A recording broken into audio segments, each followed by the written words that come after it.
at the Erie Canal, culvert number 103, where we have been doing soil stabilization, soil consolidation, where each one of these flags, and there are 53 of them, are different ports that we pushed into the ground. We pushed pipe down 30 feet maximum, and over the culvert itself, we pushed to 22 feet. From there, we were injecting engineered grout through the pipe below and then retracting the pipe at 1 foot increments. And we had 3 basic criteria. One was ground swell, which you may or may not be able to see the level there. Ground swell was stop. We don't want to hydrofract the ground. The other was 15 pumps or 1 cubic foot. And the last was if we exceeded 250 PSI, we also stopped, retracted the pipe a foot, and then begin the process. So we are down the finishing stretch here. We have, I think, 2 ports left.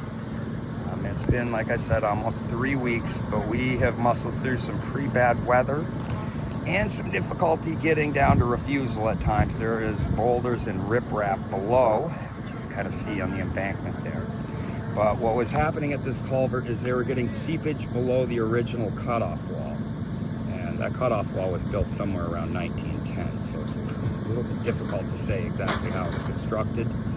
But it's designed to send water and seepage up to the surface from the canal.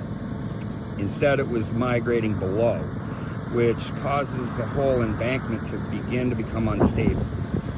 And at that point, if you get a collapse on one of these culverts, it can create a bit of a domino effect, compromising the other culverts. So it's, a rather difficult situation, but I believe we have a really good chance of preventing more seepage.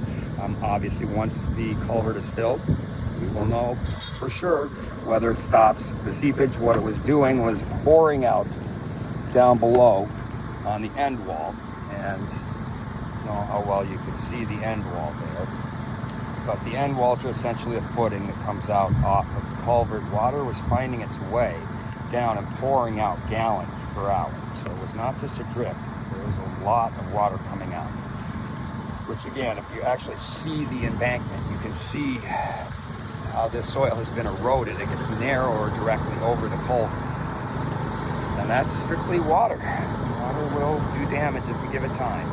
So we are in the finishing stretch. As I say, there definitely has been consolidation of the soil. We sent a couple additional ports closer to our original port to see if we could get material. It was not taking material until we got to 8 feet, which is a very good sign that the soil was consolidated. There was nowhere to go, so it exceeded the PSI limits. So again, down the finishing stretch, been an interesting project. There are 670 culverts, so I am expecting we will be back, see a few more of these culverts, take the lessons learned from this one, move forward, and get a little more efficient. So it's a good day, sun shining, nice to be done.